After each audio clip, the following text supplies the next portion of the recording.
There is a scene in this book that I can't get out of my head. Two boys are flying kites in Kabul. They are best friends. The sun is shining, they are laughing. It's beautiful. Then something horrific happens. One boy sees his friend being attacked. He has a choice: intervene and risk everything, or walk away and live with the guilt forever. He walks away. This moment of cowardice will haunt him for 26 years. It will take him across oceans. It will force him back to Taliban controlled Afghanistan. It will nearly kill him. And it all starts with kites. This is The Kite Runner by Khaled Hosseini. This is Afghanistan, and this is the most emotionally devastating book I ever read in years. Welcome to Annie the Reader. I am Annie, and I am reading one book from every country in the world. Last video was Japan, conformity and convenience stores. Today is Afghanistan, friendship, betrayal, and 40 years of heartbreak. Let's go. Okay, so why the Kite Runner for Afghanistan? Here is the reality. Most people know Afghanistan only through war news. Taliban, terrorism, refugee crisis, military occupation, and so on. But Afghanistan has 5,000 years of history, rich culture, poetry, art, a sophisticated society. The Kite Runner shows you that Afghanistan, then it shows you how war destroyed it. This book was published in 2003, right after 9/11 and the US invasion. It became a massive international bestseller, over 31 million copies sold. It was made into a movie. It put Afghan literature on the map of Western audience. But it's also controversial. Some Afghan readers love it. Others think it reinforces stereotypes. We'll get into that later. The author Khaled Hosseini was born in Kabul in 1965. His family sought asylum in US in 1980 after the Soviet invasion. He grew up in California, became a doctor, and wrote this novel on the side. He wrote it in English, his second language, specifically for Western audience. He wanted Americans to understand Afghanistan as more than just a war zone. Did he succeed? Mostly yes, but it's complicated. This book will wreck you emotionally. I'm warning you now. There is a child abuse, violence, war trauma. It's heavy. But it's also beautiful. The first half is about childhood friendship and flying kites in Kabul. Before you know the horror is coming, you fall in love with these characters. That's what makes it so devastating. Alright, let's get into the story. The book opens with a line: "There is a way to be good again." Our narrator is Amir. He is in his 30s, living in California, and he gets a phone call from Pakistan. Our old family friends say, "Come back. There is a way to be good again." Then we flash back to Kabul, 1975. Amir is 12 years old. His father is Baba, this larger than life, wealthy, powerful man. They live in a beautiful house with a garden. And there is Hassan. Hassan is the son of Ali, who works for Amir's family. Hassan and Amir grew up together. They are inseparable. They fly kites, tell stories, play games. But here is the complicated part. Hassan is Hazara. Amir is Pashtun. In Afghanistan, Pashtuns are the ethnic majority. Hazaras are a persecuted minority. They are considered lower class. They are Shia Muslim in a mostly Sunni country. So even though Hassan and Amir are like brothers, they are not equal. Hassan is a servant. He calls Amir Agha, means master. Amir's father, Baba, is an interesting character. He is this huge personality, generous, strong, principled. But he is also cold to Amir. He thinks Amir is too soft, too bookish, not masculine enough. Amir desperately wants Baba's approval in everything. Now, every winter in Kabul, there is a kite fighting tournament. It's a huge deal. Kids fly kites with a glass-coated string and try to cut each other's kites down. Then kite runners chase the fallen kites. Hassan is the best kite runner in the city. He has an instinct for where kites will fall. He never fails. This year, Amir decides he is going to win the tournament. He thinks if he wins, Baba will finally be proud of him. And he does win. He cuts down the last kite. Hassan runs to catch it, the prize. He says to Amir, "For you, 1,000 times over." Amir is so ecstatic. This is his moment. Baba will finally see him as worthy. But then Hassan runs into Asif. Asif is the neighborhood bully. He is a sadistic teenager who idolizes Hitler. He hates Hazaras. He's been threatening Hassans for years. In an alley, Asif and his friend corner Hassan. They want the kite. Hassan refuses. He is protecting Amir's prize. So they attack him. They sexually assault him. And Amir watches. From the end of the alley, he sees everything and he runs away. He doesn't intervene. He doesn't call for help. He just leaves Hassan there. This is the central moment of the book. Everything radiates from this betrayal. Later, Hassan comes back with the kite, blooded and traumatized. He gives it to Amir. Amir accepts it. He says nothing about what he saw. From this point on, guilt eats Amir alive. He can't look at Hassan. Every time he sees him, he is reminded of his cowardice. So Amir does something even worse. He frames Hassan for theft. He plants money and a watch under Hassan's mattress and tells Baba that Hassan stole from him. Baba asks Hassan directly, "Did you steal from Amir?" And Hassan, knowingly Amir is lying, said yes. He takes the blame. Baba forgives him because Baba is principled and believes in second chances. But Hassan and Ali leave anyway. They know the relationship is destroyed. This is the last time Amir sees Hassan. Then the Soviet Union invades Afghanistan.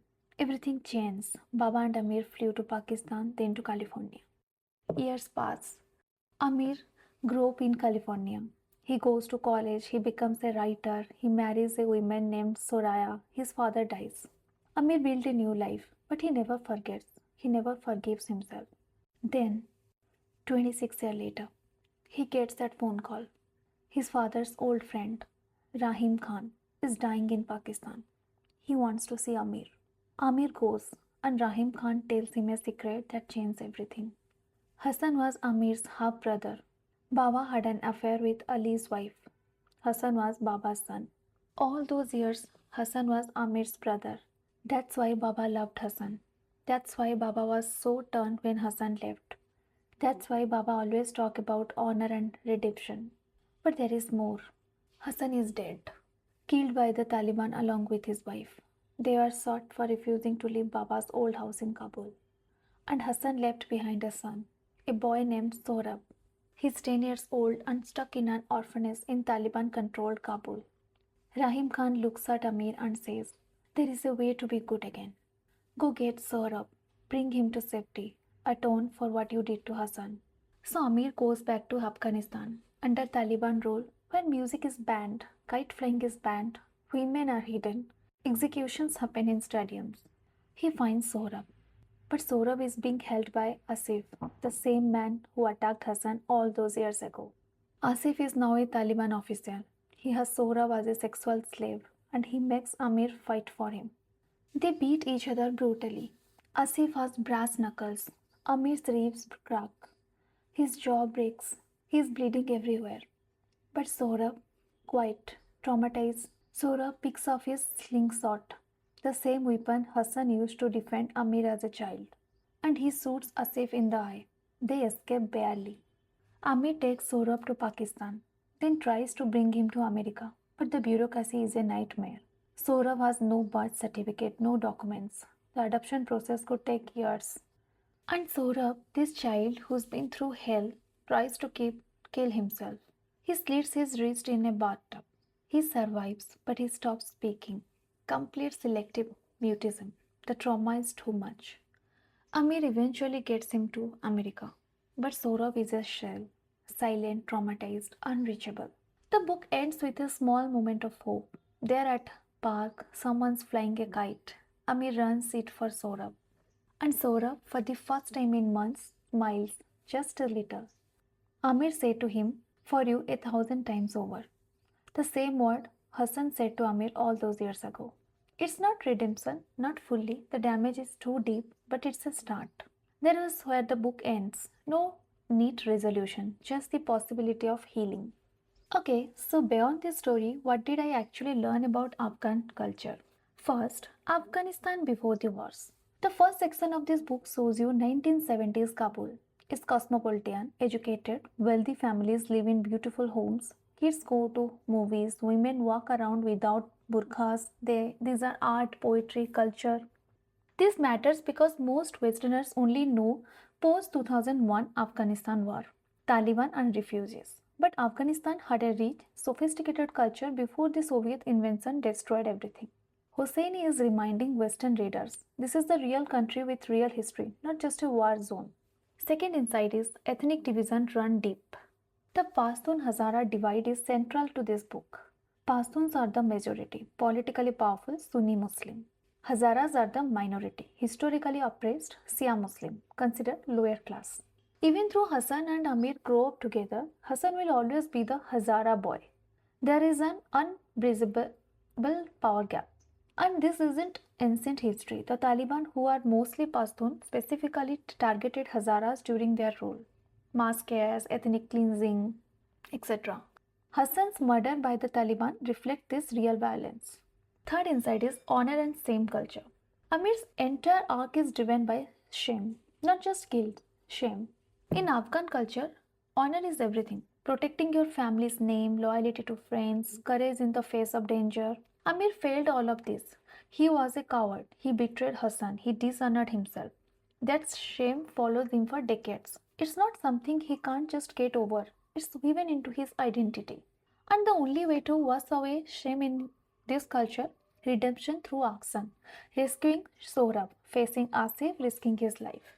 This is very different from Western individualism where you can move on or forgive yourself. Insight 4 is the kite as symbol. Kite flying isn't just a hobby in Afghanistan, it's cultural heritage. Before the wars, every neighborhood had kite tournaments. It was community bonding, art, competition, etc. The Taliban banned it, along with music, movies, dancing, anything joyful. The kite in this book represents Afghanistan itself. Beautiful, fragile, cut down, fallen. And the final scene, Amir running the kite for Sohrab, represents hope that maybe someday Afghanistan can fly again. Insight 5, the refugee experience. The second half shows Amir and Baba as refugees in California. Baba, who was powerful in Kabul, works at a gas station. He is nobody in America. He doesn't speak English well. People disrespect him.